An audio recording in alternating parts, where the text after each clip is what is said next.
욥기 38장 1절에서 18절. 그때 여호와 하나님께서 무서운 폭풍우 한가운데서 욥에게 대답하며 말씀하셨어요. 아무것도 알지 못하는 말로 내 깊은 뜻을 어둡게 가리는 이 사람이 도대체 누구냐? 너는 남자답게 허리띠를 꽉 묶고 당당하게 서보아라. 내가 이제 내게 물어볼 테니 나에게 대답해 보아라. 내가 이 땅의 기초를 튼튼하게 놓을 때 너는 어디에 있었느냐? 네가 정말 깨달아 알고 있다면 내게 말해 보아라. 누가 이 땅의 크기를 딱 정해 놓았는지, 또 누가 이 땅 위에 길이를 재는 줄을 쫙 펼쳐 놓았는지 네가 알고 있느냐? 이 땅을 떠받치는 기둥은 무엇 위에 세워졌으며 이 땅의 맨 처음 모퉁이 돌은 도대체 누가 놓았느냐? 그때에 반짝이는 새벽 별들이 다 함께 기뻐서 노래를 불렀고 천사들도 모두 신이 나서 크게 환호성을 질렀단다. 바닷물이 마치 어머니 뱃속에서 쏟아져 나오듯이 콸콸 쏟아져 나올 때 누가 커다란 문으로 그것을 딱 막아 가두었느냐. 그때 내가 부드러운 구름으로 바다가 입을 옷을 만들어 주었고 깜깜한 어둠으로 바다를 감싸는 포대기를 만들어 주었지. 그리고 바다가 넘어오지 못하게 한계를 딱 정해놓고 튼튼한 문과 빗장을 꽉 질러 놓았단다. 그런 다음 바다에게 네가 여기까지는 올 수 있지만 더 이상은 넘어오면 안 돼. 너의 높고 힘센 파도가 바로 여기서 멈춰야 한단다 하고 명령했지. 네가 태어난 뒤로 지금까지 아침 햇살에게 이제 밝게 비추어라 하고 명령해 본 적이 있느냐? 새벽에게 네가 뜰 자리는 바로 저기란다 하고 알려주어서 그 새벽빛이 땅끝까지 쫙 퍼지게 하고 어둠 속에 숨어있던 나쁜 사람들을 놀라서 털어내버린 적이 있느냐? 아침 해가 뜨면 캄캄했던 땅이 마치 진흙에 도장을 꾹 찍어 모양이 나타나는 것처럼 훤히 변하고 세상 모든 것들이 아름다운 옷을 입은 것처럼 뚜렷하게 나타난단다. 하지만 나쁜 사람들에게는 그 밝은 빛이 다 끊어지고 교만하게 높이 쳐들었던 그들의 팔도 툭 꺾이고 말지. 네가 바닷물이 퐁퐁 솟아나는 깊은 근원까지 내려가 보았느냐? 저 깊고 깊은 바다 밑바닥을 걸어 다녀 보았느냐? 무서운 죽음의 문이 네게 활짝 열린 적이 있었느냐? 네가 아주 캄캄한 죽음의 그림자가 드리워진 문들을 직접 본 적이 있느냐? 이 넓은 땅의 끝이 어디인지 네가 다 헤아릴 수 있느냐? 네가 이 모든 것을 다 알고 있다면 내게 말해 보아라. 적인 장면 중 하나거든요. 와, 텍스트가 가진 무게감이 진짜 엄청나네요.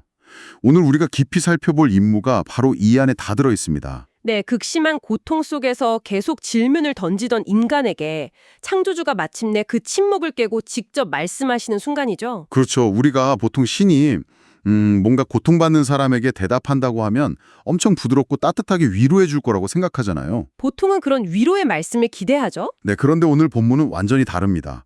하나님은 욥이 억울하다고 하는 부분에 대해서 조목조목 설명해 주시는 게 아니라요.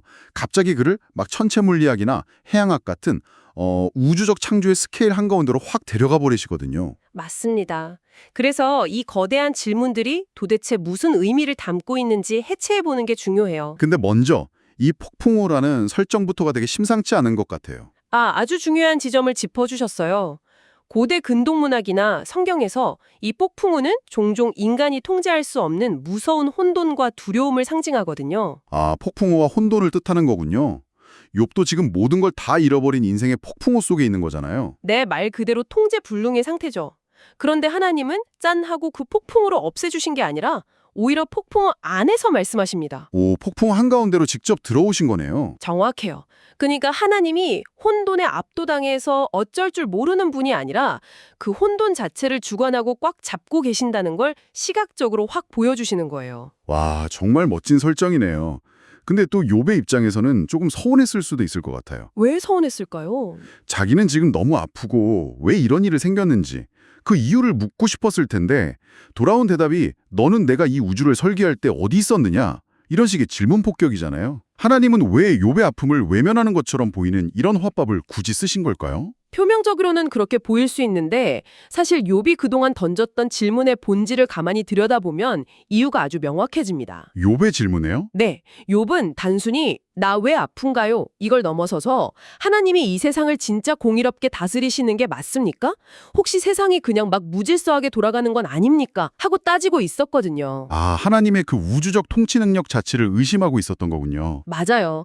그래서 하나님은 그래, 내가 우주를 어떻게 경영하는지 보여줄 테니 네가 직접 보고 판단해 보아라 하고 욥의 시야를 강제로 확 넓혀주시는 겁니다. 아, 욥이 하나님의 설계도면을 의심하니까 아예 그 설계도면 원본을 눈앞에 쫙 펼쳐 보여주신 거네요. 하나님이 바다를 다루시는 방식을 묘사한 부분을 자세히 보시면 더 놀라워요. 바다요? 아까 바닷물이 막 콸콸 쏟아져 나올 때 커다란 문으로 막으셨다고 한 부분 말이죠. 네. 그리고 심지어 구름으로 옷을 만들어 입히시고 깜깜한 어둠으로 포대기를 만들어 주었다고 하십니다. 사실 그 구절 읽을 때 굉장히 묘한 기분이 들었거든요. 엄청난 이질감 같은 거요. 어떤 부분에서 이질감을 느끼셨나요? 쓰나미나 거대한 파도처럼 사실 인간이 제일 무서워하는 게 자연의 힘이잖아요. 근데 그런 무서운 걸 이야기하시면서 포대기나 옷을 입힌다는 아주 부드럽고 따뜻한 육아의 이미지를 쓰셨단 말이죠. 아, 예리하시네요. 바로 그 이질감이 핵심입니다. 그게 핵심이라고요? 고대인들에게 그 통제할 수 없는 맹렬한 바다는 공포와 죽음, 혼돈 그 자체였거든요. 쳐다보기만 해도 벌벌 떠는 대상이었어요. 맞아요. 옛날 사람들은 바다 괴물이 산다고도 믿었으니까요. 그런데 창조주이신 하나님께는 그 무시무시한 바다조차 마치 강보에 싸서 어르고 달래는 갓난아기에 불과하다는 뜻입니다. 와, 세상에. 그 두려움의 대상을 그냥 갓난아기로 만들어버리시네요. 네, 아무리 거대한 혼돈이라도 하나님의 철저한 통제 아래에서는 그저 어린아이처럼 다뤄진다는 거죠. 이 은효는 욥이 겪고 있는 그 무서운 삶의 폭풍조차 철저하게 하나님의 통제선 안에 있다는 걸 간접적으로 쫙 보여줍니다. 진짜 엄청난 통찰이네요. 창조주의 스케일이 확 와닿아요. 그 다음으로 이어지는 아침 햇살과 새벽빛에 대한 묘사도 되게 흥미로웠거든요. 새벽에게 네가 뜰 자리를 알려주셨다는 그 부분이죠. 네네. 빛이 땅끝까지 쫙 퍼지게 해서 어둠 속에 숨어있던 나쁜 사람들을 놀라서 털어내버린 적이 있느냐고 물으셨잖아요. 그 장면 참 장엄하죠. 저는 이 대목에서 지구의 자전이 만들어내는 그 빛과 어둠의 경계선이 지구 표면을 싹 훑고 지나가면서 밤에 장막 아래 숨어있던 악행들이 빛 앞에 낱낱이 폭로되는 장면이 머릿속에 영화처럼 그려졌어요. 아주 훌륭한 상상력입니다. 물리적인 창조의 질서가 도덕적인 질서와 어떻게 탁 연결되는지를 보여주는 아주 아름다운 대목이거든요. 물리적 질서와 도덕적 질서의 연결이요? 네, 아침 해가 뜨면 캄캄했던 땅이 훤히 변한다고 했잖아요. 어둠 속에서는 아무리 혼란스럽고 불의가 막 판치는 것 같아도 하나님이 정하신 빛이 비추면 숨겨진 악은 결국 드러나고 심판을 받는다는 뜻입니다. 아, 욥이 고통 속에서 세상의 정의가 사라졌다고 막 울부짖었잖아요. 네, 그런데 하나님은 매일 아침 떠오르는 태양을 통해서 나는 우주의 물리적 질서뿐만 아니라 도덕적 질서 역시 한 채 오차도 없이 다스리고 있다 하고 대답하시는 거예요. 빛이 물리적인 어둠뿐만 아니라 도덕적인 어둠까지 물리친다는 설명이 정말 놀랍습니다. 근데 여기서 이 이야기를 듣고 계신 분들의 머릿속에 약간 피어오를 아주 현실적이고 본질적인 의문을 하나 꺼내보고 싶어요. 네, 어떤 의문일까요? 하나님이 새벽별들을 막 지휘하시고 바다의 한계를 딱 정하시고 지구의 자전까지 주관하실 만큼 거대하고 바쁘신 우주적 존재라는 건 이제 충분히 알겠습니다. 네, 엄청난 스케일이시죠. 그런데 그 설계가 막 너무 거시적이고 우주적이다 보니까 오히려 우리 개인과의 거리는 너무 멀게 느껴지지 않나요? 아, 거리가 멀게 느껴진다. 네, 그러니까 블랙홀이랑 은하계를 경영하느라 바쁘신 분이 오늘 우리 아이가 유치원에서 친구랑 다퉈서 막 속상해하는 일이나 제가 직장에서 겪는 스트레스 같은 작고 사소한 일에 과연 관심이나 있으실까 이런 생각이 들거든요. 아주 매크로한 거시 단위의 우주를 다스리는 신이 과연 마이크로한 아주 미시 단위의 내 삶에까지 신경을 쓰겠느냐 하는 합리적 의심이죠. 네, 맞아요. 너무 바쁘시니까 제 기도는 뒤로 밀릴 것 같고 막 그렇잖아요. 그 질문에 대한 해답은 오늘 본문 4절에 나옵니다.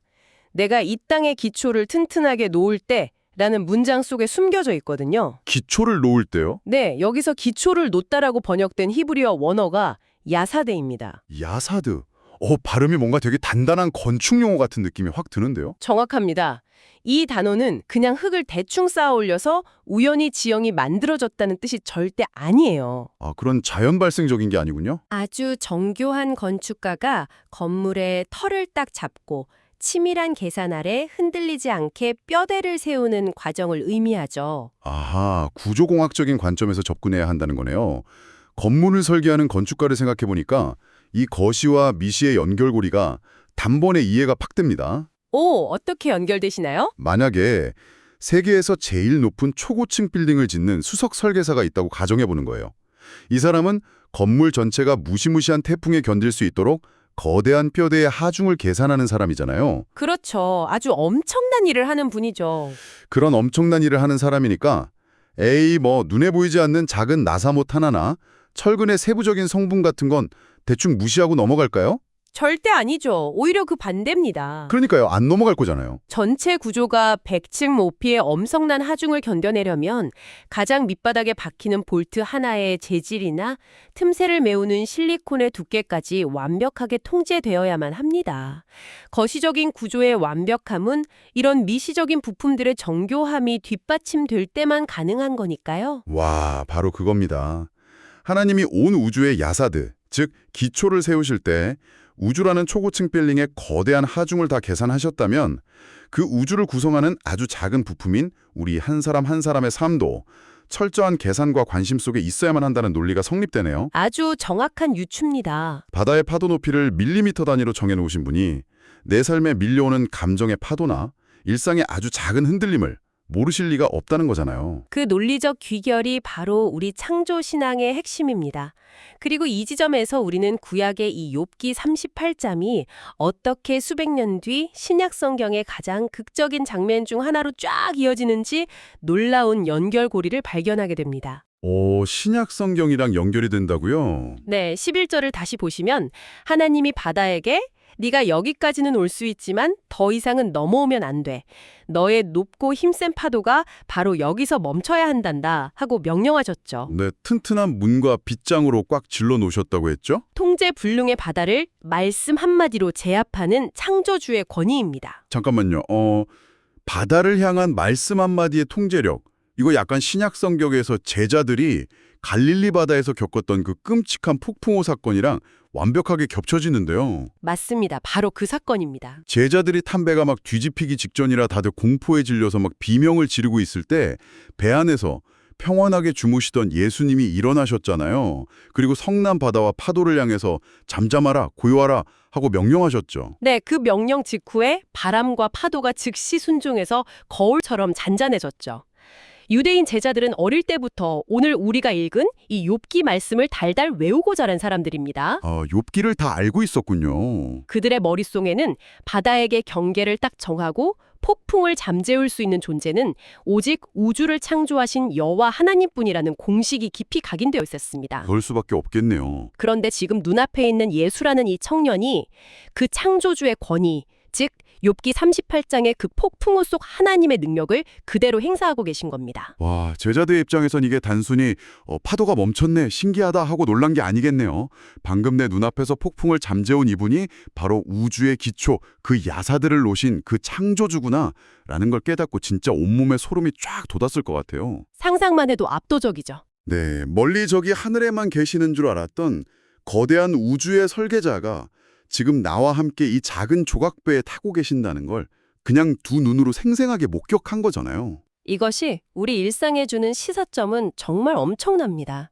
자연의 폭풍을 다스리시는 권위자라면 당연히 우리의 인생에 갑작스럽게 불어닥치는 무서운 폭풍우도 단번에 제압하실 수 있다는 뜻이니까요. 통제할 수 없는 질병이나 막 재정적인 위기, 아니면 인간관계가 무너지는 이런 혼돈의 바다를 다스리신다는 말씀이시죠. 그렇습니다.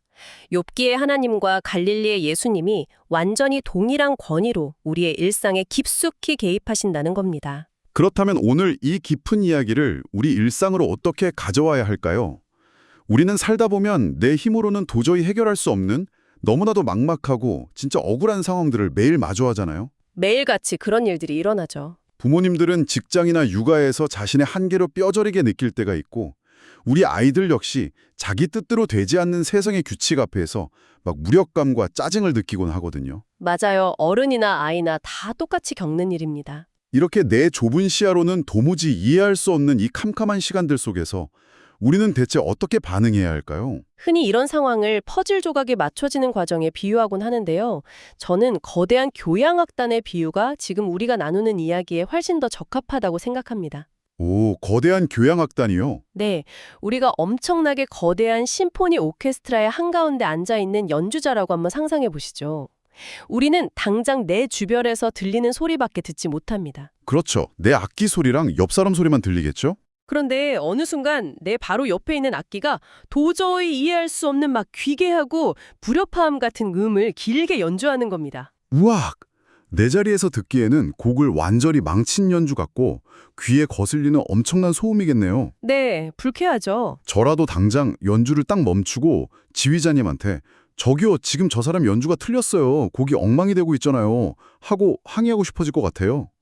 우리 삶에 불쑥 찾아오는 고난이나 설명할 수 없는 불행이 바로 그 귀에 거슬리는 불협화음 조각인 거군요. 정확합니다. 하지만 단상 위의 지휘자는 우리와 다릅니다. 지휘자는 오케스트라 전체의 악보, 즉 총보를 보고 있거든요. 아, 전체 그림을 보고 계시는군요. 네, 지휘자는 그 귀괴하게 들리던 불협화음이 몇 마디 뒤에 수백 명의 악기가 다 함께 뿜어내는 아주 웅장하고 아름다운 화성으로 완벽하게 해결된다는 것을 아주 정확히 알고 있습니다. 멋지네요. 지휘자의 시야에서는 그 듣기 싫은 불협화음조차 위대한 작품을 완성하기 위해 철저하게 계산된 야사대의 일부인 겁니다. 아, 그러니까 우리는 우리의 얇은 지혜와 제한된 시야 때문에 그 불협화음 하나에만 막 집착하면서 고통스러워하지만 결국 우리는 지휘자의 악보 전체를 신뢰해야 한다는 거군요. 바로 그겁니다. 우주선을 설계한 최고 기술자를 믿듯이 내 인생에 찾아온 설명할 수 없는 그 천둥번개와 폭풍우마저도 완벽한 통제 아래 두고 계시는 지휘자 예수님을 딱 신뢰하는 것. 그것이 바로 오늘 욥기 말씀이 우리에게 요구하는 태도이겠네요. 네, 폭풍우 속 하나님의 음성이 욥을 막 혼내고 다그치는 소리가 아니었죠. 그러니까요. 내가 총보를 쥐고 이 혼돈을 지휘하고 있으니 너는 안심하여라 하는 진짜 따뜻한 보호자의 선언으로 들려요. 그 시야의 확장이 주는 안도감이 바로 핵심입니다. 억울한 일이 풀리지 않아서 답답할 때조차 나보다 훨씬 크고 지혜로우신 창조주가 내 삶의 배에 함께 타고 계심을 확신한다면 우리는 그 캄캄한 어둠 속에서도 절대 두려워하지 않고 다음 날의 아침 햇살을 묵묵히 기다릴 수 있습니다. 캄캄한 폭풍우 속에서도 결국 지휘자를 신뢰하며 나아가는 이 단단한 마음이야말로 우리 모두가 매일매일 훈련해야 할 태도인 것 같습니다. 자, 이제 이 깊고 긴 대화를 갈무리하면서 지금 이 시간 함께 듣고 계신 가정의 부모님들과 우리 아이들에게 아주 중요한 질문 하나를 던지고 싶습니다. 거대한 바다의 한계를 정하시고 그 거친 폭풍을 잠재우시는 예수님이 지금 여러분의 작은 일상 속에도 함께 하십니다. 이 놀라운 사실을 알게 된 여러분은 오늘 무엇을 결심했나요? 네, 오늘 깊이 묵상해 보시길 바랍니다. 온 세상을 만드시고 다스리시는 위대하신 하나님 아버지, 오늘 말씀을 통해 하나님이 얼마나 크고 놀라우신 분인지 가르쳐 주셔서 참 감사합니다. 바다의 파도를 멈추게 하시고 아침 해를 뜨게 하시는 분이 바로 나의 멋진 하나님이라는 사실이 너무나 자랑스러워요. 제가 저의 얕은 생각으로 하나님의 깊은 뜻을 다 알지 못해서 불평하고 두려워했던 것을 모두 용서해 주세요. 저에게 어렵고 슬픈 일이 닥칠 때마다 폭풍우를 잠잠하게 하신 예수님을 기억하며 씩씩하게 이겨낼 수 있는 튼튼한 믿음을 주세요. 언제나 저를 지켜보시고 가장 좋은 길로 인도하시는 예수님의 이름으로 기도합니다. 아멘. 조이 크고 위대하신 하나님이 언제나 너를 튼튼한 두 팔로 꼭 안아주신다는 걸 잊지 마렴.